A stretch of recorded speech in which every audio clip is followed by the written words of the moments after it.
복된 주일 예배로 나오신 여러분들을 주님의 이름으로 환영합니다. 그리고 또 가정에서 가정 예배로 온라인으로 예배에 참석하고 계시는 영신의 가족 여러분 환영합니다. 이 시간 우리에게 주실 은혜를 사모하면서 다 같이 일어나셔서 임재의 찬양으로 나아가겠습니다.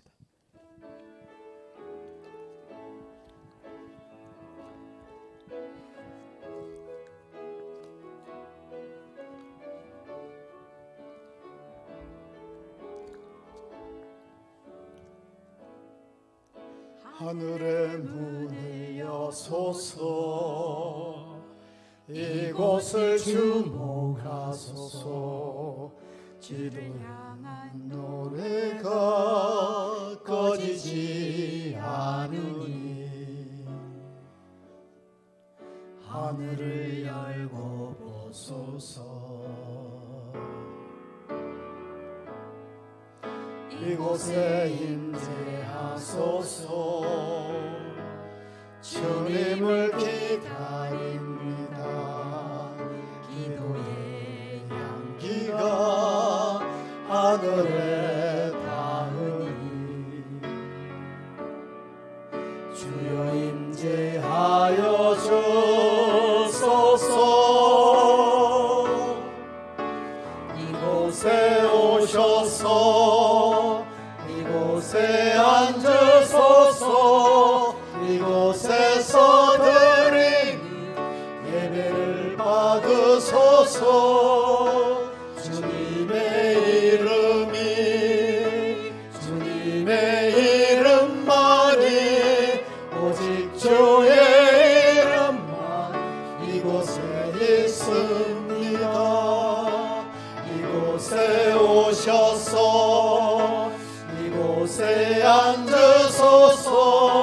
이곳에서 드린 예배를 받으소서. 주님의 이름만이 오직 주의 이름만 이곳에 있습니다.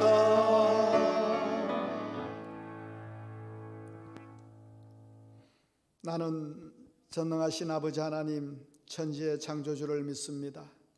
나는 그의 유일하신 아들 우리 주 예수 그리스도를 믿습니다.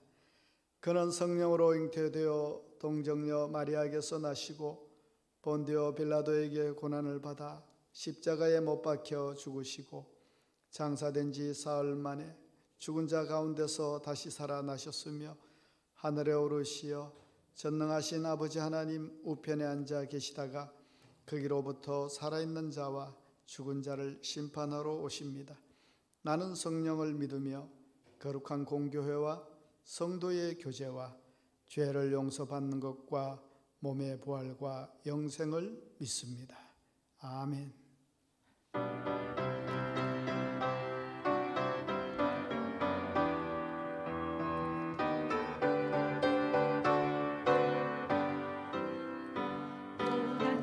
영원 편히 쉴 곳과 풍랑이로도 안전한 보구 폭풍까지도 다스리시는 주의 영원한 발의지에 주의 영원하신 팔 함께하사 항상 나를 붙드시니 어느 곳에 가든지 요동하지 않는 주의 발을 의지함이라.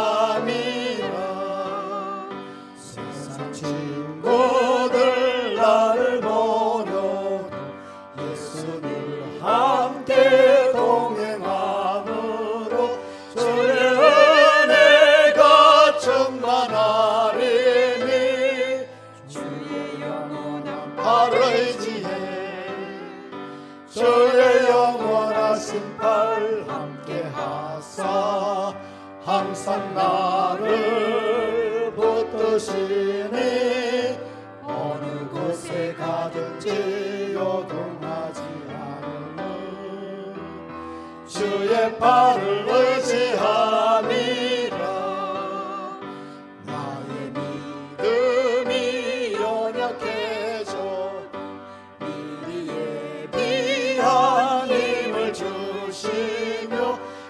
대할 때도 안보하시는 주의 영원한 발을 주네.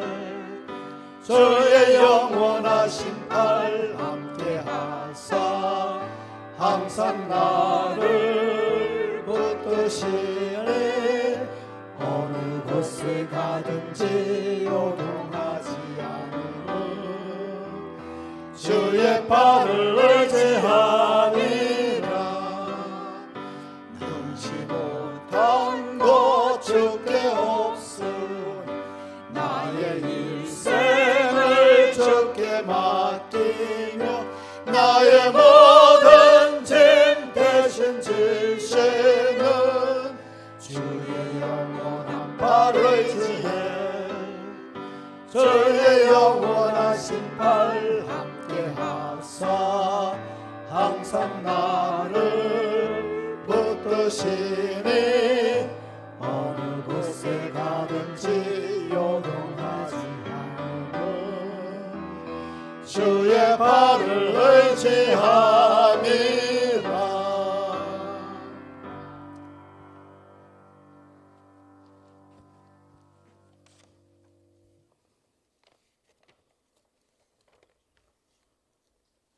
거룩하시고 사랑과 은혜가 풍성하신 하나님 아버지 감사합니다.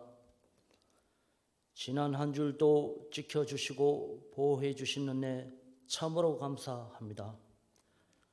거룩한 성일 하나님 전에 나와 예배드리게 해주시고 또한 건강 허락해 주신 아버지, 주님은 피난처이시며 승리시며 방패인 주시를 믿습니다. 아버지, 지난 한 주일도 돌이켜보면 아버지 뜻대로 살지 않고 알게 모르게 지은 죄 통회하오니 아버지 용서하여 주시옵소서. 아버지 뜻에 합한 자로 살려고 노력하지만 저희들은 연약하여 많은 죄를 지으며 살았습니다. 용서하여 주시옵소서. 오늘 드려지는 이 예배가 신령과 진정으로 드려지는 예배가 되게 하시옵고 뜻을 다하며 마음을 다하여 전심으로 드려지는 예배가 되어 아버지께서 임재하시어 홀로 영광 받으시옵소서. 이 예배를 통하여 아버지를 경외하며 경건의 모양과 능력도 있어 아버지 뜻에 합한 모든 성도님 다 될 수 있도록 은혜 내려 주시옵소서. 지금은 코로나와 경제위기, 긴 장마와 태풍으로 인하여 어려움을 겪고 있지만 이 고난을 통하여 더욱더 아버지께 의지하며 기도할 수 있도록 은혜 내려 주시옵소서. 이 모든 고난이 연단이 되어 세속적 삶에서 떠나 주님 안에서 거룩한 삶을 살 수 있도록 인도하여 주시옵소서. 어떤 어려움이 와도 피할 길을 열어주시는 사랑과 은혜가 풍성하신 아버지를 의지하고 기도할 수 있도록 은총 내려 주시옵소서. 너희는 세상의 소금이니 소금이 만일 그 맛을 잃으면 무엇으로 짜게 하리오라고 하셨으니 이 삭막한 시대에 소금의 역할을 감당해낼 수 있길 원합니다. 캄캄한 암흑의 시대에 등경 위에 둔 등불처럼 세상을 밝히는 역할을 감당해낼 수 있게 하여 주시옵소서. 고난 시대에 말씀이 진리고 기준이 됨을 보이는 자가 되게 하여 주시옵소서. 눈에 보이는 현실 앞에 우리는 여전히 작은 존재이지만 그래서 두렵고 떨리지만 나를 믿는 자는 내가 하는 일을 거듭할 것이요 또한 그보다 큰 일도 하리라 하신 말씀에 의지하여 나아가니 주님 용기와 담대함을 주시옵소서. 우리 안에 계신 성령님의 도심으로 고난을 이기고 세상을 이기는 삶을 살게 하여 주시옵소서. 며칠 있으면 우리의 고유 명절인 한가위가 다가옵니다. 더도 말고 덜도 말고 한가위만 같으라는 풍성한 명절이지만 코로나로 인하여 조용한 명절로 보내게 되었습니다. 모두가 풍성하고 행복하며 상처받고 소외되는 이웃이 없게 하여 주시옵소서. 이 나라와 이 민족을 위하여 기도합니다. 국민들의 민생을 보살피는 위정자들이 되게 하시옵고 젊은이들은 자기 꿈과 거리 두기를 하는 안타까운 현실입니다. 아버지, 이 나라 젊은이들이 꿈을 갖고 아버지를 의지하며 꿈을 꿀 수 있는 나라가 될 수 있도록 은혜 내려 주시옵소서. 정치, 경제, 사회 곳곳이 어려운 이때에 하나님 말씀 앞에서 성도 개인들과 국민들의 죄를 회개하는 역사를 주시옵고 성도 개개인으로부터 영적 회복이 시작되어 그 물결이 교회에서 세상으로 흘러가게 하여 하나님의 공의와 정의로 행하는 나라가 되게 하여 주시옵소서. 이 시간 예배드리는 우리 모두에게 그리고 참석하지 못하고 온라인 예배로 드려지는 예배가 하나님의 영광을 위해 온 성도가 한 마음으로 온 마음과 뜻을 다하여 드려지길 원합니다. 각 기관의 헌신도 받아주시옵고 늘 예배를 위해 준비하는 성길 위에도 주님 축복하여 주시옵소서. 이 시간 말씀을 대언하실 사장 목사님께도 성령 충만으로 임재하시어 전하는 말씀이 하나님 말씀으로 듣는 저희들에게는 큰 은혜의 시간이 되어 인격과 삶이 그리스도인답게 변하는 역사가 있게 하옵소서. 생사화복을 주관하시고 살아계시는 임마누엘 주님을 의지하며 9월의 마지막 주일 예배를 기쁘시게 받으시길 원하며 우리를 구원하여 주신 예수 그리스도의 이름 받들어 기도드렸사옵나이다. 아멘.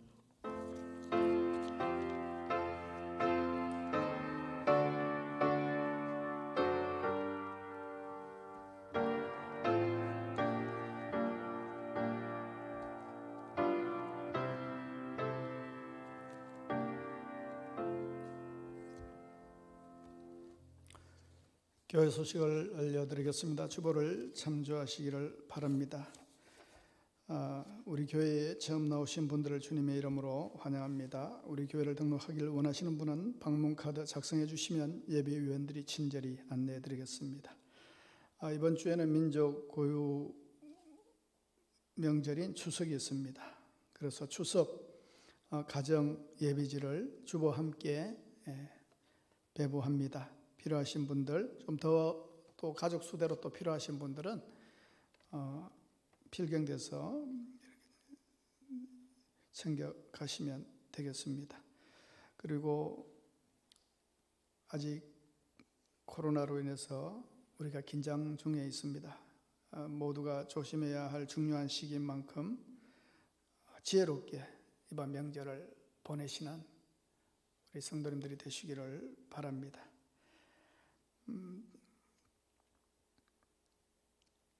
그리고 우리 교회는 사회적 거리두기 2단계 지침에 따라서 방역 당국에 적극적으로 협조하고 있습니다. 여러분이 상황이 허락하는 곳에서 자유롭게 예배 드릴 수 있도록 최선을 다해서 돕고 있습니다. 온라인으로 예배 드리신 분들은 울산 영신교회를 쳐서 들어와서 함께 예배 드리셔도 되겠습니다. 지금은 한국교회와 나라를 위해 간절히 기도할 때입니다. 온 성도 매일 기도운동 빠짐없이 참여하시길 바랍니다. 새롭게 나눠드린 10월 기도 제목 참고하셔서 매일 오후 10시에 계속 함께 기도하기를 바랍니다. 우리 교회는 사회적 거리두기 2단계 연장에 따라 방역 수칙에 준하여 주중 예배인 새벽 예배와 수요 예배는 추석 이후까지 드리지 않습니다. 또한 코로나19 사태가 안정될 때까지 당분간 교회 예배와 주일 오후 찬양 예배는 없습니다. 금요 기도는 오후 10시 매일 기도 운동으로 대신하고 있고 또 웬만한 모임은 줌으로 이렇게 연결해서 소통하고 있습니다. 교회는 모든 시설에 대한 소독과 방역 작업 수시로 하고 있습니다. 가급적 교회에 머무는 시간을 최소화해 주시고 악수 등 불필요한 접촉은 하지 않으며 공동물품만 사용하지 않습니다. 그리고 교회에 오실 때에는 마스크 착용, 손소독, 개인위생에 각별한 주의를 부탁드립니다. 오늘 예배 후에 정기당회가 있습니다. 그러나 거리 두기를 위해서 목양실에서 모이지 않고 친교실에서 모이도록 그렇게 하겠습니다. 이번 주는 온라인 코이노니아 모임이 주석 관계로 없습니다. 나머지 광고는 주부를 참조해 주시기를 바랍니다. 오늘 우리에게 주시는 하나님의 말씀 봉독하겠습니다. 시편 46편 1절에서 3절까지 말씀입니다. 시편 46편 1절에서 3절까지 봉독하여 드립니다. 하나님은 우리의 피난처시요 힘이시니 환난 중에 만날 큰 도움이시라. 그러므로 땅이 변하든지 산이 흔들려 바다 가운데에 빠지든지 바닷물이 솟아나고 뛰놀든지 그것이 넘침으로 산이 흔들릴지라도 우리는 두려워하지 아니하리로다. 아멘.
오직 주의 은혜라.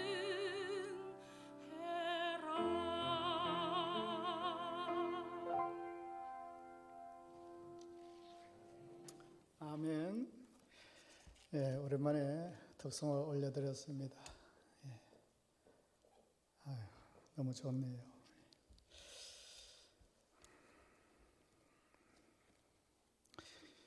우리가요, 그 살다 보면은 그 환난, 고난, 위기 뭐 이런 단어들 있지 않습니까?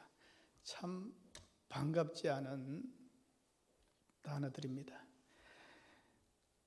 참 이런 일이 없으면 좋겠고 안 왔으면 좋겠는데 우리는 피하지 못하고 직면할 수밖에 없는 일들이 많습니다. 포기하고 싶고 피하고 싶지만은 우리는 이겨내야 됩니다. 그러지 못하면 더 깊은 절망의 구덩이로 떨어뜨리는 것이 이 환난이라는 이름입니다. 이런 일을 당하면 우리는 참 머리가 하얘집니다. 어찌할 바를 모르고요. 아연실색하게 되고요. 이런 환난은 뭐 개인적으로도 가정적으로도 일어나죠.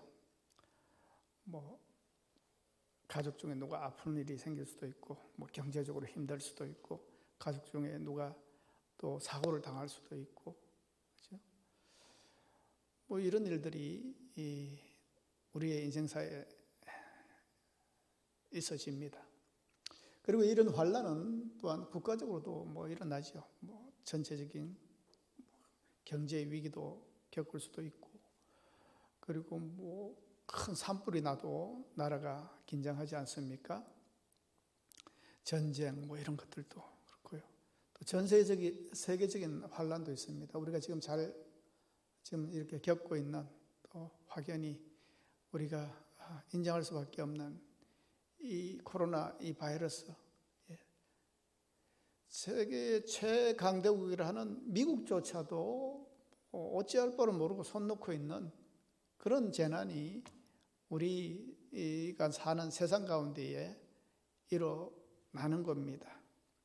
여러분, 이런 크고 작은 환난들 가운데 우리는 어찌해야 됩니까? 어떻게 극복해야 됩니까? 뭐 좀 시간 지나면 뭐 좋을 날도 있겠죠. 그렇죠? 또 뭐 이것 또한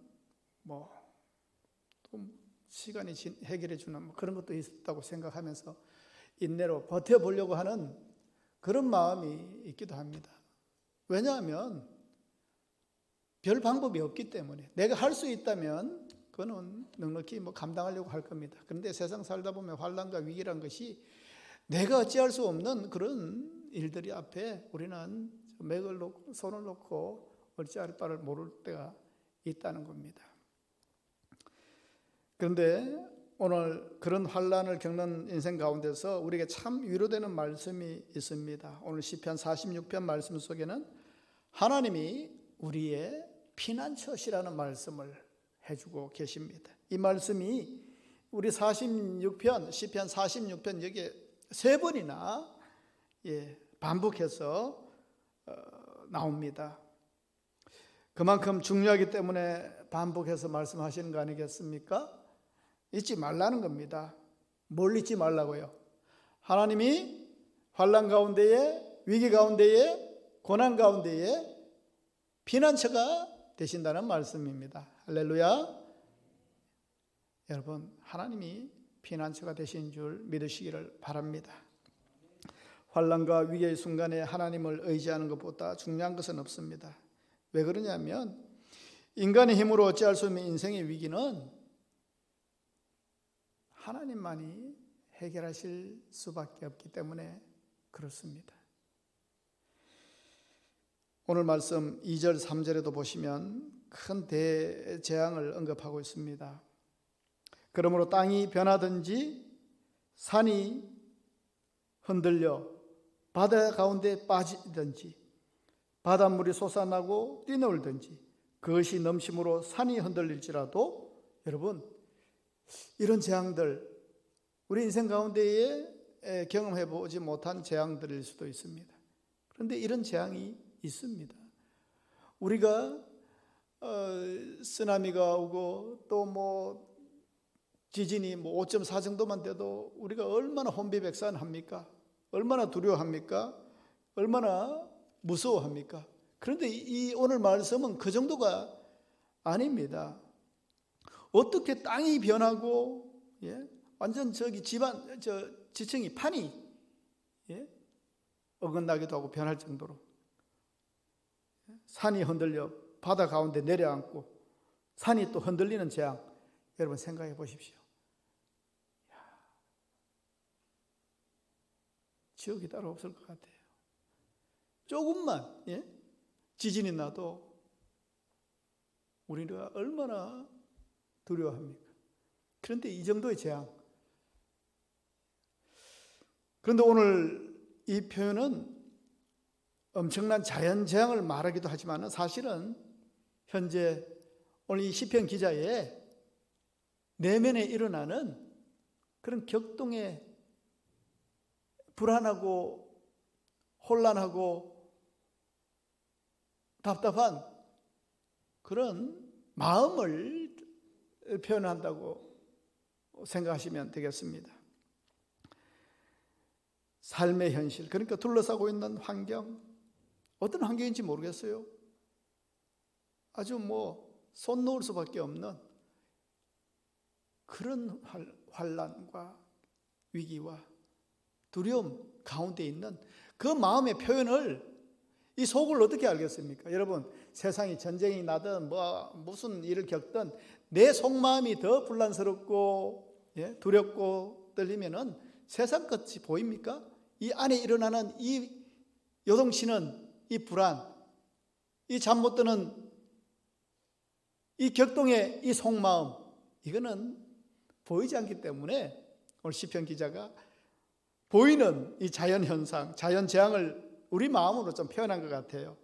땅이 변하는 것 같고, 산이 흔들려 바다 가운데 빠지고, 바닷물이 솟아나고 뛰놀고 넘치고 산이 흔들리고, 이런 것을 볼 때에 우리의 이가 덜덜 떨리는 그 마음, 그 마음이 지금 내 마음속에 일어나고 있다는 겁니다. 그런 두려움이, 그런 고난이, 그런 환난을 시인이 겪고 있다는 겁니다. 그러나 오늘 시편의 기자는 이러한 위협적인 상황 가운데서도 대단한 신앙 고백을 하고 있습니다. 3절을 보시면 두려워하지 아니하리로다. 어떻게 두려워하지 않을 수가 있죠? 예? 조금만 지진이 나도 덜덜 떠는 우리가 이런 표현들, 이런 가운데서 두려워하지 않는데요. 어떻게 두려워하지 않을 수 있습니까? 이건 정상이 아닌 거예요. 그런데 두려워하지 않는데요. 시인은 이러한 상황에서 도리어 안정을 되찾고 있습니다. 그 이유가 뭡니까? 어떻게 두려운 상황인데 두려워하지 않을 수 있습니까? 내 마음이 변하면 되는 겁니다. 내 속이 안정을 찾으면 됩니다. 1절로 다시 돌아가면 하나님이 피난처시고 힘이시기 때문에, 하나님이 힘이시고 피난처이시기 때문에 나는 두려워하지 아니하겠노라 이야기하는 겁니다. 7절에 보십시오. 만군의 여호와께서 우리와 함께 하시기 때문이다, 이렇게 얘기합니다. 주눅 들고 눌릴 수밖에 없는 상황 가운데서도 하나님은 우리의 피난처시여 힘이시여 환난 중에 도움의 돌이시고, 또 하나님을 믿는 우리는 그러므로 두려워하지 않는다, 이렇게 표현하고 있습니다. 어떻게 그럴 수가 있습니까? 그럴 수가 있습니다. 이 말씀에 자기를 던진 사람이 있습니다. 바로 종교개혁자 루터입니다. 그래서 특별히 오늘 시편 46편을 루터의 시편이다, 이렇게 이야기하기도 합니다. 루터는요, 오늘 시편 말씀을 통해서 환난 가운데 큰 위로를 받고 이것으로 큰 힘을 내었습니다. 루터가요, 성경을 연구하면 연구할수록 이 로마 가톨릭 교회가 얼마나 타락했는지 알게 되었습니다. 도저히 그냥 넘어갈 수가 없었습니다. 하나님의 말씀과 동떨어진 논리로 백성들을 기만하는 로마 가톨릭을 정면으로 반박했습니다. 그러자 로마 가톨릭 교회는 교권에 도전하는 루터를 없이 하려고 온갖 음모를 다 했습니다. 얼마나 거대한 교권입니까?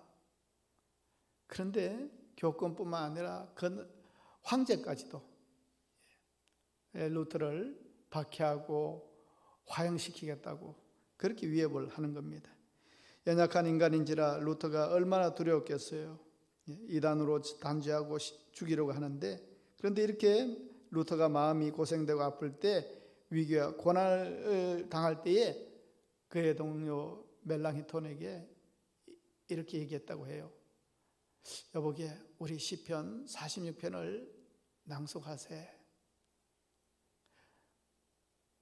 아니, 뭔가 도와줄 인생을 찾아야 될 것 같고, 뭔가 내가 또 숨을 곳을 찾아야 될 것 같고, 뭔가 자기를 방어해야 될 것들을 찾기에 바빠야 될 그 루터가 그런 불안한 환경 가운데서, 고난 가운데서 시편 46편으로 돌아갔다는 겁니다. 그 시편 46편을 읽으면서 힘을 얻었다는 겁니다. 루터는 시편 46편을 통해서 찬송가, 우리가 잘 아는 585장, 내 주는 강한 성이요 방패와 병기 되시니 큰 환난에서 우리를 구원하시리로다 하는 그 찬송가를 쓰는 영감도 얻었습니다. 여러분, 루터가 얼마나 두려웠겠어요? 보름스 국회에 출석하면 화형을 당할지 모릅니다. 얼마나 떨렸겠어요? 그런데 일생 중 가장 위태하고 두렵던 그 상황에서 루터는 시편 46편 이 말씀을 묵상했고, 또 거기서 영감을 얻고 당당하게 국회에 출석했다는 겁니다. 루터가 이렇게 외쳤습니다.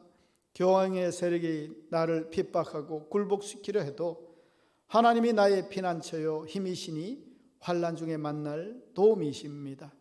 나를 파문하고 화형시킨다고 해도 두렵지 않습니다.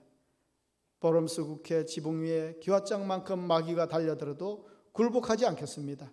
하나님, 내가 여기에 서 있습니다. 나를 도와 주옵소서. 여러분, 이렇게 그는 시편 46편을 낭송할 때마다 두려움을 이겼고 마침내 승리할 수 있었습니다. 그 이유는 하나님이 나의 피난처 되신다는 그 신앙 가운데 확실히 서 있었기 때문에 그렇습니다. 여러분, 세상에서 두려움을 극복할 수 있는 유일한 힘은 전능자 하나님을 믿는 신앙밖에 없습니다.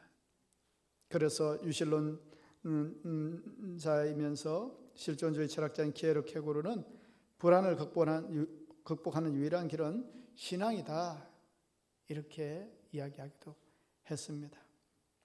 오늘 이 시편을 통해서 이스라엘 백성들은 하나님을 자연과 또한 역사의 주인으로 고백합니다. 그리고 모든 자연과 나라들과 역사의 주인이신 하나님께서 그들과 함께 하신다는 그런 신앙의 고백을 합니다. 그 어떤 환난 가운데서도 그들의 도우심을 찬양합니다. 그런데 이 하나님이 나의 피난처, 우리의 피난처이시라는 이 고백이 중요한 것은 나의 고백으로 와닿아야 되지 않겠습니까? 우리는 환난과 위기 가운데 있을 때 정말 하나님이 나의 피난처이시고 나의 도움이시고 피할 바이신지, 그렇게 하나님을 찾는지, 아니면 어떻게 하면 비빌 언덕을 찾아서 또 사람을 찾아서 내 방법을 동원하려고 하고 내 머리를 써서 애를 써서 어떻게 한번 헤쳐나가 보려고 하고, 여러분, 그렇게 해서 헤쳐나갈 수 있으면 그렇게 헤쳐나가면 됩니다. 그럼에도 불구하고 우리가 겪는 많은 일들 가운데서는 힘으로도 능으로도 할 수 없는 일들이 얼마나 우리 앞에 거대한 그런 골리앗처럼 우리를 덮칠 때가 많습니까? 이때 우리는 어떻게 하냐는 겁니다. 그냥 꼴까닥 죽어버리면 모든 게 끝납니까? 그 가운데에 우리는 주님을 나의 피난처이심을 확신하면서 믿음으로 그 위기를 극복하면서 승리하려고 나아갈 수 있는 그런 신앙의 힘과 저력이 있느냐는 겁니다. 하나님이 내가 피할 피난처이시라고 분명히 3번이나 강조하시는데, 강조함에도 불구하고 우리는 그 환난 가운데에 그 하나님께 우리가 피하냐는 겁니다. 성경은 성경 말씀이고 이 말씀이 우리한테 그렇게 와닿냐는 말입니다. 하나님이 피난처시다. 얼마나 많이 듣습니까? 하나님이 도움의 손길이시다. 하나님이 피할 바위시다. 뭐 얼마나 성경에 많아요. 그런데 내가 그렇게 그 하나님께 나를 던지면서 위기 가운데에 하나님께 맡기면서 신앙으로 승리할 수 있는 그런 믿음의 저력이 있느냐는 겁니다. 그냥 둘러 누워서 그냥 머리 싸매고 그냥 끙끙 긋는 거 아니냐는 겁니다. 하나님께 기도하고 하나님의 세미한 목소리를 들으려고 하고, 하나님이 지금 나에게 어떤 말씀을 주시는지 들으려고 하냐는 겁니다. 주님은 나의 피할 바이시고 피난처십니다. 얼마나 우리 쉽습니까? 쉽게 말합니다. 미안하게도 안타깝게도 와닿지는 않습니다. 루트의 인생에서는 그는 얼마나 인간적으로 죽음의 위기 앞에 두렵고 떨리고 얼마나 연약한 존재입니까? 그의 상대는 어마어마한 세력 아닙니까? 그 가운데서 그가 이 46번 말씀을 붙들고 연약한 인간이 승리했지 않습니까? 여러분, 우리도 피난처이신 하나님을 경험하고 찬양해야 됩니다. 우리도 하나님을 피난처 되심을 확신하고 기대할 수 있어야 되지 않겠습니까?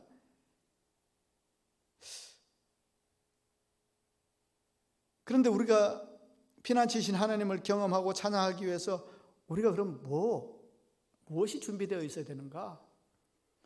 하나님이 우리의 피난처 되시고 도움의 돌 되심을 고백하기 위해서 우리에게 선행되어야 할 신앙의 소양은 뭔가? 나도 하나님께 피하고 싶죠. 그런데 하나님이 정말 그렇게 막아주시고 보호해주시고 건져주실지, 거기에 대한 확신이 적잖아요. 없잖아요. 확인 못하고 적잖아요. 여러분, 하나님을 피난처로 삼기 위해서 우리가 가지고 되어야 될 신앙의 소양, 저는 말씀을 묵상한 가운데에 그렇게 느낍니다. 이 말씀은요, 어떤 주석을 봐서 제가 이걸 끄집어낸 것도 아니고, 말씀을 묵상하니까 주신 은혜예요. 첫째는요, 7절 말씀에 만군의 여호와께서 우리와 함께 하시니 야곱의 하나님은 우리의 피난처시리로다 했습니다. 11절에 보세요. 다시 한번 야곱의 하나님은 우리의 피난처시리로다 하면서 야곱의 하나님을 강조하면서 말씀을 맺고 있습니다. 하나님의 피난처이신데 야곱의 하나님은 우리의 피난처다. 무슨 얘기입니까? 여러분, 사람마다 자기가 만난 하나님 경험이 있습니다. 아브라함의 하나님이 있고요, 이삭의 하나님이 있습니다. 아브라함의 하나님은 어떤 하나님입니까? 그 아브라함을 불러내어서 갈 바를 알지 못하는 인생에게 하나님께서 인도해 주시면서 하나님이 안 계신 것 같은 그런 상황 가운데서 내 판단대로 했다가 그냥 하나님께 한 방 맞고 또 돌아서고, 그런 가운데에 아브라함이 깨달았지 않습니까? 하나님은 그냥 여기 이스라엘 땅에만 계신 하나님이 아니라 어디든지 함께 하시고 편만하신 하나님이시구나. 그러면서 그의 믿음이, 하나님께서 그 아브라함의 수준까지 내려오셔서 그의 아브라함의 믿음을 업그레이드 해 가시면서 나중에는 이삭을 바칠 정도로 어마어마한 믿음으로 인도하신 그 하나님, 어떻게 그럴 수가 있었어요? 순간순간마다 아브라함이 그냥 처음부터 그렇게 믿음에 좋은 사람, 우리가 말하는 아브라함은 믿음의 조상이 아니었습니다. 얼마나 나약하고 자기 아내를 당신 나 오빠라고 얘기해라 이렇게 얘기했던 그런 참 비굴했던 그런 아브라함 아니었어요. 그런데 하나님께서 그렇게 했던 이유가 뭡니까? 자기 살려고. 여기는 하나님이 안 계신 것 같으니까. 그런데 하나님께서도 여기 계시구나. 그 믿음을 끌어가야 가시면서 결국은 하나님이 나중에 부르셨을 때 네 아들을 나한테 번제로 바쳐라 했을 때 행할 수 있었던 그 믿음까지 인도하셨던 그 하나님. 모세가 만난 하나님도 있죠. 궁전과 광야에서 훈련시키시고 광야의 가시떨기에서 만나주시고 그 백성들을 출애굽시켜서 광야로 인도하시고 홍해를 가르시고 만나와 메추라기를 백성들에게 허락하시고 시내산에서 사명을 주신 하나님. 여러분, 나의 하나님이 있어야 된다는 얘기입니다. 하나님을 나의 피난처로 삼기 위해서 나의 하나님, 여러분, 나의 하나님이 있어야 돼요. 여러분이 만난 하나님은 어떤 하나님이십니까? 여러분, 우리는 각자가 인생에서 어떻게 하나님을 만난가에 따라서 삶의 스타일이 다르고 믿음의 양식이 달라집니다. 자기가 만난 하나님 경험에 따라서 믿음의 깊이도 다르고 인생의 차원도 달라지는 겁니다. 아무튼 성경의 인물들은 나름대로 하나님의 임재를 경험하며 나의 하나님이 있었습니다. 하나님은 피난처이신데 그 하나님을 고백하는 나의 하나님이 있어야 된다는 겁니다. 여러분에게 있어서 하나님은 어떤 분이시고 하나님과의 어떤 교제가 있었습니까? 여러분, 하나님은 언제나 우리 곁에 계시지만은 일상 속에서 사람들은 하나님을 진지하게 만나는 경험을 하지 못합니다. 뭐 세상의 경험은 막 싸우려고 노력하지 않습니까? 그런데 하나님과의 경험은 싸우려고 그렇게 시간을 내지 않습니다. 세상에 분주하고 세상에 할 일이 많기 때문에 하나님을 찾지 않아서 하나님 경험을 별로 하지 못하고 하는 것입니다. 그런데 하나님은 여러분 먼데 하나님이 아닙니다. 먼데 하나님이 아닙니다. 우리가 세상 가운데 얼마나 많은 일들을 경험해요. 그때마다 우리가 하나님을 찾고 하나님 앞에 무릎을 꿇고 하나님을 의식하고 하나님이 나에게 무슨 말씀을 하시는지 우리가 그 하나님을 향해서 얼굴을 돌리냐는 겁니다.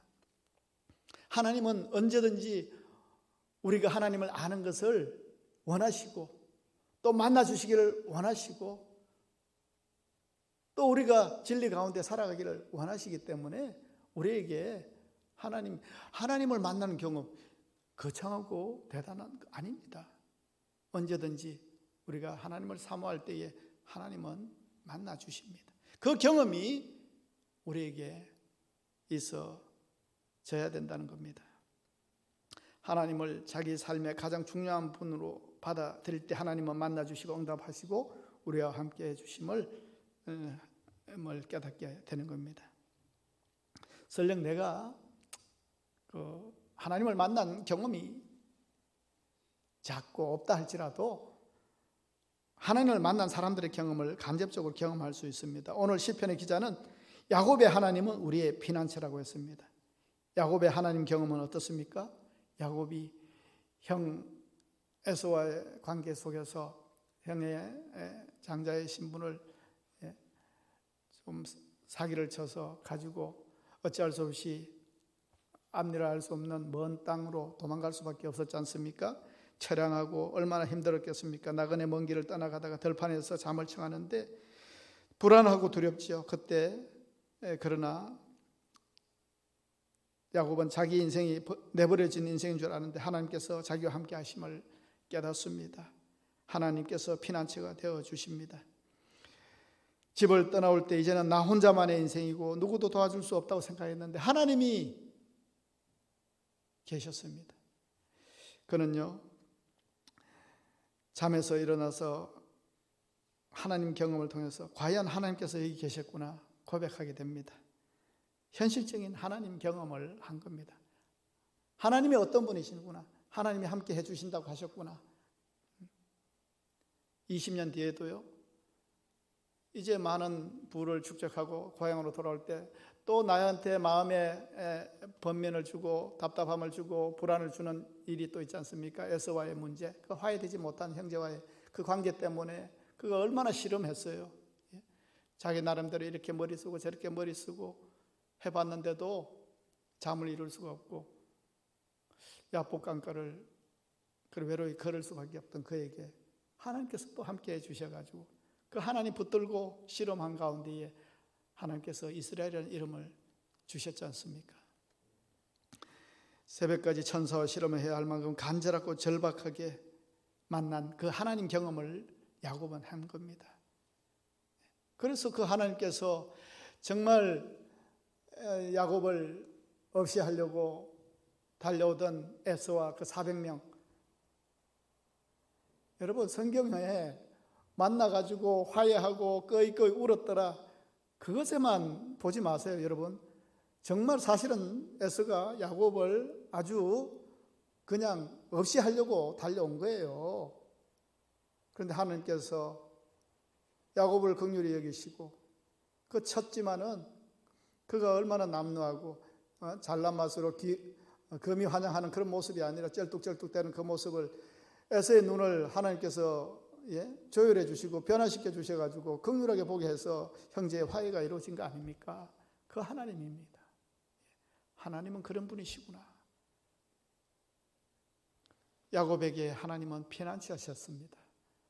그 야곱의 하나님이 나에게도 그런 피난처가 되어 주실 줄 믿는 믿음, 이것을 우리는 고백할 수 있어야 될 줄 믿습니다.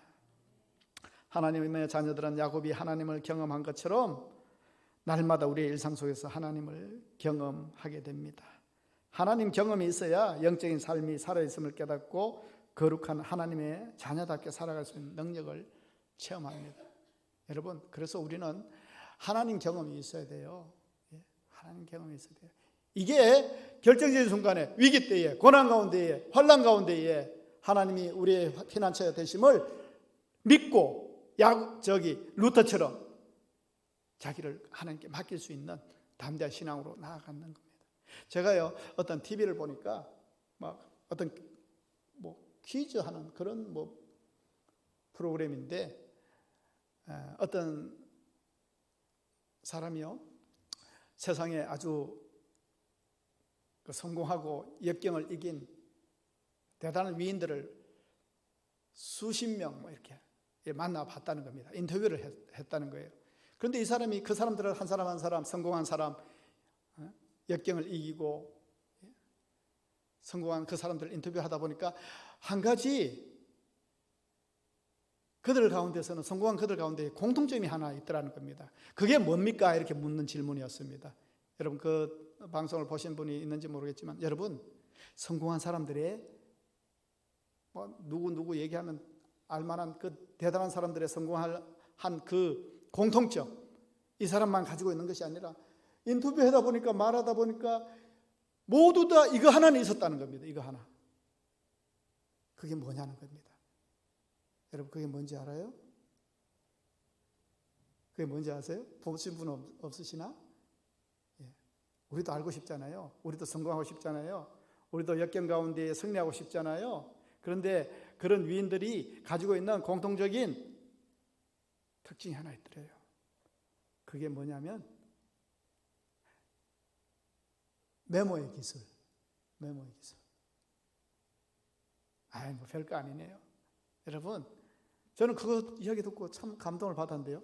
그냥 메모가 아니고요, 내가 잘했던 메모. 나 오늘 이래서 실패했어. 나는 저렇게 해서 오늘 막 속상했어. 이게 아니고요, 내가 오늘 살아가면서 참 잘했던 일을 기록해 놨다는 겁니다.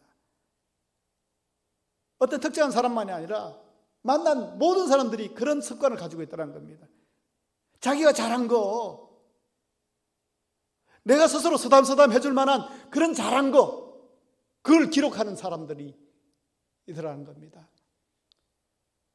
그거 왜 기록해요? 그걸 보면서요, 인생 가운데 언제든지 나에게 닥쳐올 수 있는 위기와 환난 가운데에 그거 잘한 거 그거 보는 겁니다. 나는 별 수 없는 인생이 아니었구나. 나는 참 이렇게 잘했었구나. 이런 가운데에 나는 이렇게 이겨냈었구나. 내가 언제 힘들었었지. 그런데 내가 용기를 가지고 이렇게 담대히 직면해서 이겨냈던 그런 경험들, 그런 것들을 기록해 놨어요. 그러면서 지금도 그걸 보면서 나는 할 수 있다. 그렇게 이겨냈더란 겁니다. 여러분, 마찬가지입니다. 우리가 하나님이 우리의 피난처가 되심을 확신하기 위해서 우리가 늘 하나님이 함께 하셔서 은혜 주셨던 것, 내가 또 하나님께 잘했던 것, 여러분 좀 기록해 보셔도 좋을 것 같아요. 내 인생 가운데, 신앙 가운데에 하나님을 만났던 경험, 하나님이 나에게 주셨던 은혜의 기억들, 그거 소환 좀 하세요. 그걸 기록하세요. 아, 나는 그냥 지금의 내가 몸이 건조한 믿음의 내가 아니었구나. 하나님이 나한테 은혜 주셨구나. 하루 중에 하나님께서 주신 감사의 제목도 한번 쓸 수 있고요. 내가 하나님께 잘한 거, 하나님을 의식해서 착한 일을 한 거, 선한 일을 한 거, 하나님이 나의 하나님이기 때문에 내가 하나님 몰랐으면 그렇게 안 했겠지만은 내가 하나님 생각하고 했던 잘했던 거, 그런 거 적으세요. 그걸 보면서 내가 하나님 주셨던 은혜들, 내가 또 하나님의 은혜로 이겼던 것들을 보면서 언제든지 닥칠 수 있는 내 환난과 위기와 고난 가운데에 하나님은 나의 피난처시다. 확신 가운데 가는 겁니다. 이런 경험 없이 냉랭하게 내가 어려울 때 여러분, 하나님 나의 피난처시다? 귀뚱에도 안 들어오죠. 딴 세계 이야기 아닙니까? 하나님이 나의 피난처시다. 그런데 그런 경험을 간직하고 하나님 경험을 축적해 둬 보세요. 그러면 하나님이 나의 피난처시다, 그 말씀에 전율하고 아멘하고 감격하고 힘을 얻는 여러분 되실 줄 믿습니다. 두 번째는요, 피난처신 하나님을 경험하고 찬양하기 위해서 우리가 할 일은 오늘 말씀 10절 한번 보시길 바랍니다. 이르시기를 너희는 가만히 있어 내가 하나님 됨을 알지어다. 그냥 가만히 있는 겁니다. 하나님이 나의 피난처가 되심을 우리가 고백하기 위해서 우리가 할 수 있는 것은 없어요. 가만히 있기만 하면 됩니다. 가만히 있으란 말이요, 아무 일도 하지 않고 그냥 멍 때리고 있으란 말이 아닙니다. 가만히 있으면서 뭘 알아야 돼요? 하나님을 주목하는 겁니다. 하나님을 바라보는 겁니다. 나는 할 수가 없어요. 하나님, 나는 어떤 것도 할 수 없습니다. 기도할 수 있는 힘도 없고, 그냥 하나님 나를 긍휼히 여기시옵소서. 하나님 도와주세요. 내가 하나님께 피합니다. 하나님 나를 위해서 일해 주세요. 그리고 그냥 기도를 그냥 무슨 하늘에 쏘아붙이는 무슨처럼 해놓고 잊어버린 것이 아니라 하나님을 주목해 보라는 겁니다. 하나님이 나를 위해서 어떻게 일하시는지, 기도는 해놨고 내가 또 보니까 맞아, 저는 기도했는데 그거 들어주셨네? 아니고요. 여러분, 가만히 있으라는 것은 그냥 동작을 멈추라는 의미 아니에요. 아무것도 하지 말라는 의미 아닙니다. 하나님 됨을 알라는 말씀은 우리의 중심적인 사고 버리고 세계의 역사를 주관하시고 섭리하신 하나님을 인정하고 주목하라는 겁니다. 우리가 얼마나 하나님을 인정하지 못하는지 몰라요. 하나님을 하나님으로 우리가 인정해 드려야 되는데 그거 하지 못해요. 하나님으로 인정하고. 그래서 하나님은 정말 너희들 해볼 만큼 해봐. 너희들 해볼 만큼 해봐. 머리를 동원하고 무기를 동원하고 어떻게든 이길 수 있으면 해봐. 극복할 수 있으면 해봐. 그런데 우리에게 바라신 건 뭡니까? 하나님, 우리 할 수 없어요. 손 다 놓았을 때 그때 일하시는 하나님. 이 말씀을 우리가 더 이해하기 위해서 소환되어야 될 성경의 한 장면은 출애굽기 14장입니다. 무슨 사건이에요? 홍해 사건. 하나님께서 모세를 세우셔서 이스라엘 백성들을 해방시켰지 않습니까? 얼마나 신나게 그 땅을 나왔습니까? 그런데 바로가 변심을 했지 않습니까? 따라가서 다시 잡아와야 되겠다는 겁니다. 말발굽 소리가 막 흙먼지를 일으키면서 오는데 이스라엘 백성들이 얼마나 불안했겠어요. 앞에는 홍해가 넘실거리고 있고 뒤에는 다시 잡아가서 또 죽이겠다고 오는 바로의 군사들이 있고 옆으로는 피할 수 없는 광야와 바위들밖에 없고 앞으로 가지도 뒤로 가지도 옆으로 가지도 못하는 그런 사방에 이스라엘 백성들이 뭐 했어요? 인간의 전공이 나온 겁니다. 뭡니까? 원망. 이런 경우에 환난 가운데 위기 가운데 있지 않습니까? 그런데 그때 제일 잘한 건 뭡니까? 원망하는 거, 핑계 삼는 거. 왜? 누가 나오자고 했느냐? 나는 그냥 애굽의 노예로 있는 것이 편했는데 아니 애굽에 그 묘자리가 없어가지고 이 광야에 우리를 데려 나와서 죽이려고 하느냐? 좋다고 나올 때는 언제고 앞에 위기가 있으니까 막 누굴 정죄하고 누구를 막 희생제물로 삼고 희생양을 삼으려고 그러면서 원망하고 백성들이 그렇게 곤란할 때 그때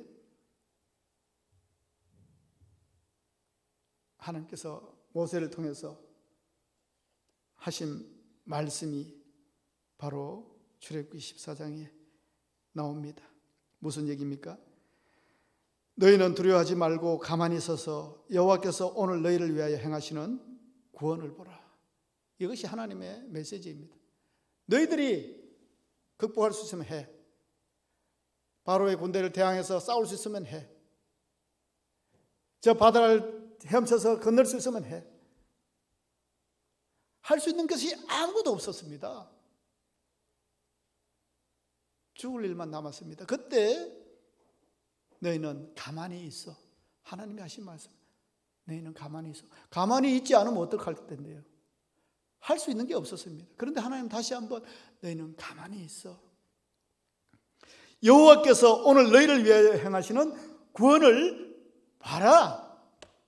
어떻게 너희를 책임지시는지 그걸 주목하라는 겁니다. 여러분, 불안하고 초조하고 두려운 이런 인생에 필요한 것은 확신입니다. 불평하고 원망할 수 있는 상황에서 원망보다는 오히려 하나님의 일하심을 주목하고 그분의 역사와 섭리를 찬양하는 겁니다. 하나님이 하셨다는 그 고백을 하나님은 듣기를 원하셔요. 다 하고 나니까 아이고 뭐 되려니까 됐네요. 이럴 수도 있나 보죠. 아이고 기적입니다. 그런 핑계 제발 하지 말라는 겁니다. 하나님이 하셨다는 고백을 우리에게 듣고 싶으신 거였어요. 그래서 가만히 있으라는 겁니다. 가만히 있을 때 하나님이 어떻게 일하시는지 주목하라는 겁니다. 하나님이 어떤 분이신지 알라는 겁니다. 그래서 호세아가 하나님을 알자. 우리가 힘써 하나님을 알자. 그 하나님을 알면은 이때에 우리가 하나님이 우리의 피난처 되심을 확신하게 될 것이라는 것을 알게 된다는 겁니다. 그래야 하나님이 나의 하나님 되시는 거죠. 여러분, 하나님을 신뢰하라는 말입니다. 앞에 은혜의 성공의 기억을 가지라는 말씀과 일맥상통한 말입니다. 이스라엘 백성에게 홍해 사건은 지금도요 그들의 민족의 대단한 사건이고 그들을 있게 한 저력이고 하나님이 이스라엘 백성들을 위해서 얼마나 위대한 일을 이루셨는지 그들은 후손들에게 이 홍해 사건을 신앙을 전수하고 또 교육합니다. 하나님이 우리 민족을 위해서 이런 일을 하셨어. 전설이 아니고요. 하나님이 이런 일을 하셨어. 우리 그때 할 수 있는 것들이 아무것도 없었어. 그런데 하나님이 다 하셨어. 하나님이 구해내셨어. 그러니까 어떤 위기 가운데서도 하나님은 우리를 구해주셔. 우리가 하나님을 주목하고 하나님을 의지하고 신뢰하고 확신하면 하나님은 우리의 피난처가 되어 주셔. 너희들도 그것을 잃지 말아라. 이 교육하고 있는 겁니다, 유대인들이. 아니마인이라는 노래가 있어요. 유대인들이 6월절에 부르는, 회당에서 부르는 찬송가인데, 이 노래는 아우슈비츠 유대인 포로 수용소에서 죽음을 기다리는 사람들에 의해서 만들어진 노래라고 합니다. 그 가사는 이래요. 나는 믿는다. 나의 하나님이 나를 돕기 위해 반드시 찾아오리라는 사실을. 여러분, 그들의 형편과 처지가 지금 뭐예요? 아우슈비츠. 언제 죽을지 모르는 그 수용소에서 그들이 그렇게 노래해요. 분명히 희망이 없어 보여요. 그런데 그렇게 노래합니다. 나는 믿는데요. 믿을 수 없는 상황인데 나의 하나님이 나를 돕기 위해 반드시 찾아오신다는 사실을 나는 믿는다. 2절 가사에는 이런 내용이 있어요. 그런데 때때로 그 하나님은 우리가 생각하는 것보다 늦게 오신다. 늦게 오신다. 믿는데 늦게 오신다. 그럴 수밖에 없겠죠. 지금 상황이 그렇잖아요. 많은 사람이 소망을 잃고 죽어가기도 하잖아요. 분명히 그 믿음은 확신한데 그러면서 그 하나님이 우리 생각보다 좀 늦게 오신다. 예. 그런데 아우슈비츠 수용소에서 구사일생으로 살아나온 한 유대인은 이 노래의 가사를 이렇게 고쳐 불렀다고 합니다. 나는 믿는다. 나의 하나님이 나를 찾아와 도우시라는 사실을. 그런데 사람들은 너무 서둘러서 그 남은 시간을 기다리지 못하고 믿음을 포기한다. 여러분, 믿음은 하나님의 약속에 대해서 서두르지 않고 포기하지도 않는 겁니다. 믿음은 하나님을 신뢰하는 겁니다. 그 하나님께 나아가는 겁니다. 꼭 살아서 구원받아야 하나님이 피난처 되신 겁니까? 하나님이 그냥 이 땅에 하나님만 되십니까? 하나님이 내 영혼을, 내 인생을 책임져 주시면 되는 거 아닙니까?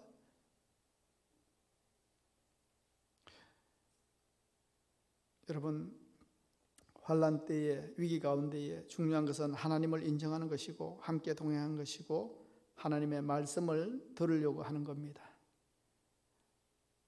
우리는 하나님 말씀을 듣는데 얼마나 부족한지 모릅니다.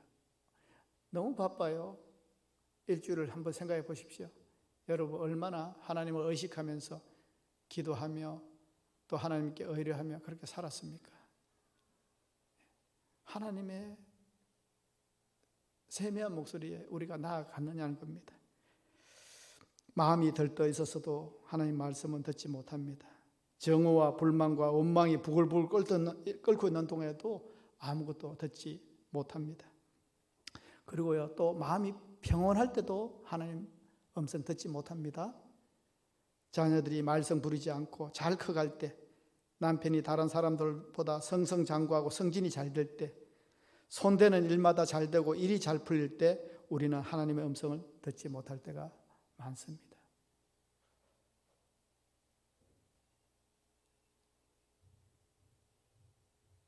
편안하고 부족한 것이 없고 평안할 때 그때 하나님의 음성이 우리가 듣는 줄 아십니까? 더 안 들어요. 하나님의 음성이 필요가 없어요. 그래서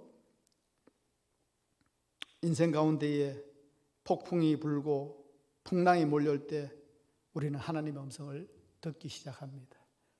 아이러니하죠. 역설이죠. 그때 하나님의 음성을 들어요. 왜 평소에 깨어있고 감사하면서 하나님을 의지하면 얼마나 좋겠어요. 그래서 C.S. 루이스는 우리에게 다가온 환난은 귀먹은 사람들을 흔들어 깨우는 하나님의 메가폰이다. 이렇게 이야기했습니다. 우리의 고난은 정말 싫은데, 안 왔으면 좋겠는데, 인생 가운데 만나지 않으면 좋겠는데, 사실은 그거 없으면요, 우리는 하나님의 음성에 귀를 기울이지 못합니다. 우리가 이렇게 미련해요. 평소에 잘하면 얼마나 좋겠습니까? 여러분, 우리가 비록 위기 가운데 있고 환난 가운데 있다 할지라도 하나님의 음성에 더욱 귀 기울이게 만드는 힘이 있는 줄 믿으시기를 바랍니다. 환난에는 또 고통에는 우리를 하나님 앞으로 더 가까이 가게 만드는 힘이 있습니다. 그래서 고난은 변장한 축복이다 그러기도 하고, 또 고난은 하나님의 기회이다 이런 얘기도 하기도 합니다.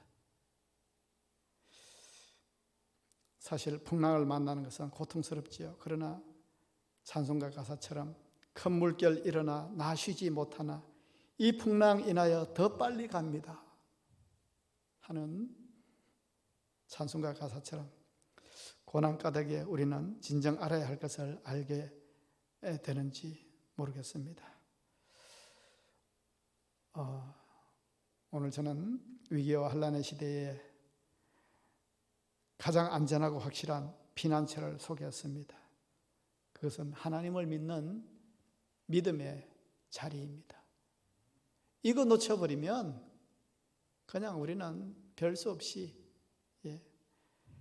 흔들리다가 불안 가운데에 그냥 살 수밖에 없는 인생이 될 겁니다. 하나님이 함께 하시면 변하지 않을 것 같은 땅이 변하고 흔들릴 것 같지 않던 산이 흔들려 바다 가운데에 빠지고 언제나 고요하게 있을 것 같은 바닷물이 솟아나고 뛰놀고 그것이 넘침으로 산이 흔들릴 것 같은 그런 병구가 생긴다 할지라도 결코 두려워하지 않을 것입니다. 그 하나님이 나에게 있으면.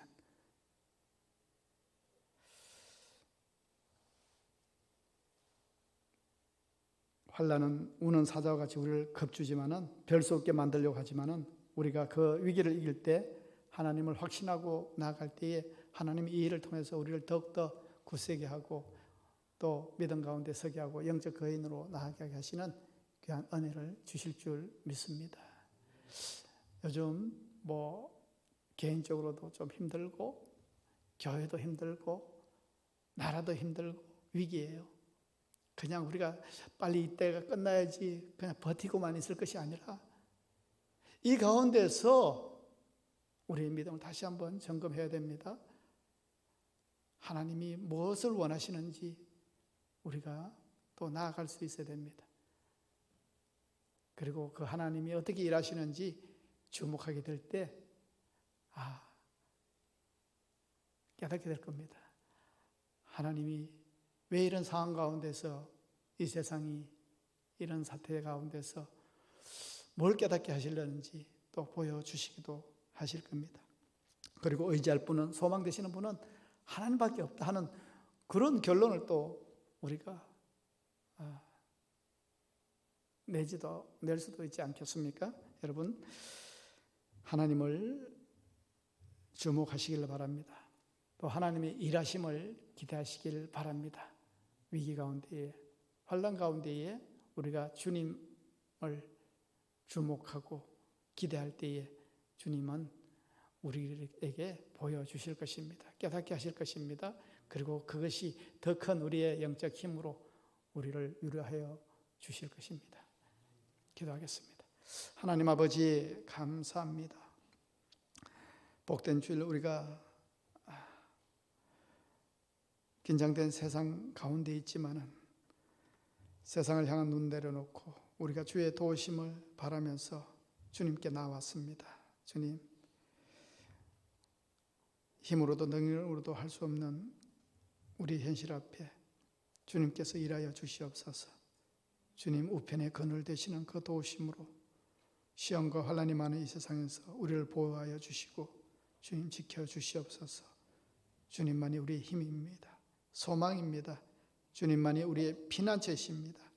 세상에 마음 뺏긴 우리의 허탄한 눈을 긍휼히 여겨주시고 주님 안에서 주님만이 주실 수 있는 안정과 도움으로 살아갈 수 있도록 주님 인도하여 주시옵소서. 어려운 이때에 우리에게 오늘 이 인생까지 주셨던 은혜를 헤아려 보는 그 주님께 주목하게 하시고 우리가 무엇을 할 수 없는 무력한 시간 가운데서도 힘써 주님을 알게 하셔서 주님이 일하심을 똑똑히 목도할 수 있는, 그래서 주님의 뜻을 분별할 수 있는 우리들이 다 될 수 있도록 주님 함께하여 주시옵소서. 감사드리며 예수님의 이름으로 기도합니다. 아멘.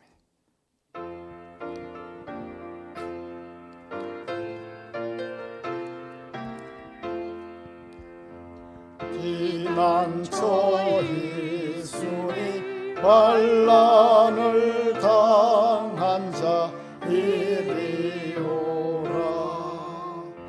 땅들이 변하고 물결이 일어나 산 위에 넘치되 두렵지 않네.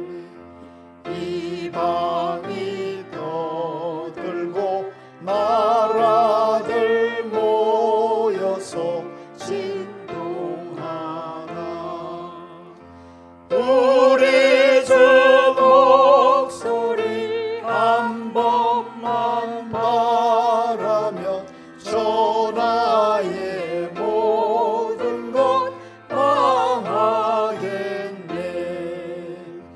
만유주 하나님 우리를 도우니 피난처요.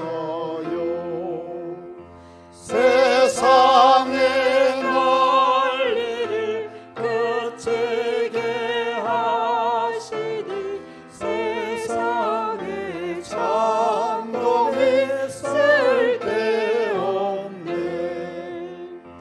높으신 하나님 우리를 구하니 할렐루야. 괴로움이 심하고 환난이 극하나 피난처 되시는 주 하나님. 하나님 아버지 감사합니다. 이 귀한 날 주님을 또 사모하고 주님께 피하며 말씀 가운데 나오게 하셨습니다.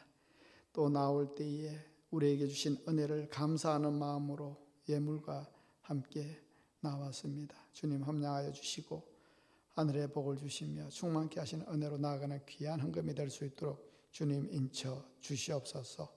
항상 주님 주시는 은혜로 드려지게 하시고 주실 은혜를 믿고 드려지는 예물이 되게 주님 인쳐 주시옵소서. 감사드리며 예수님의 이름으로 기도합니다. 아멘.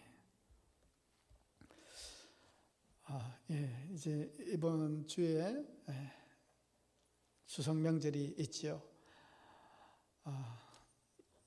예년 명절과 같지 않게 좀 긴장 가운데 보내는 명절입니다. 그런 가운데서도 또 우리가 또 효의 모습을 다할 수 있기를 바라고, 또 안전하고 또 좀 조심스러운 그런 명절 은혜 가운데 잘 보내시고 반가운 모습으로 다음 주에 뵙도록 하겠습니다. 우리 서로 인사하겠습니다. 사랑하고 축복합니다. 사랑하고 축복합니다. 다 같이 일어나셔서 635장 찬양합니다.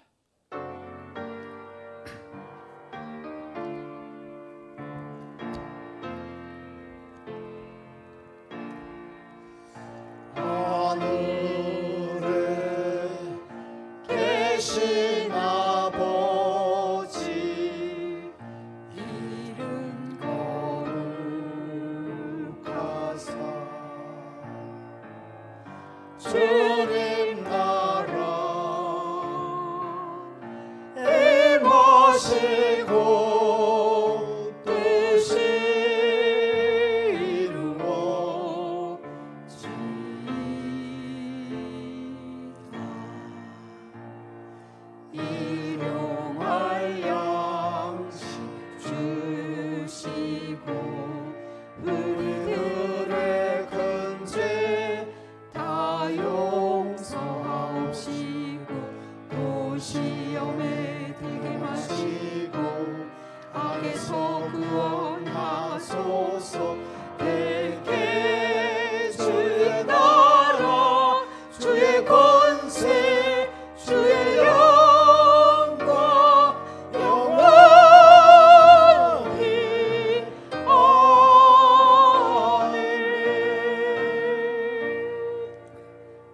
이제는 우리 주 예수 그리스도의 은혜와 하나님 아버지 크신 사랑과 성령의 감동하시며 감화하시며 역사하심이 우리가 어찌할 수 없는 위기의 문제 가운데서도 좌절하고 원망하는 인생이 아니라 우리의 소망 되시며 피난처 되시는 하나님을 믿고 하나님께 맡기는 인생으로 승리하며 나아가기를 다짐하는 이 시간 예배한 성도들 위해 지금부터 영원까지 함께 하시기를 간절히 축원하옵나이다. 아멘.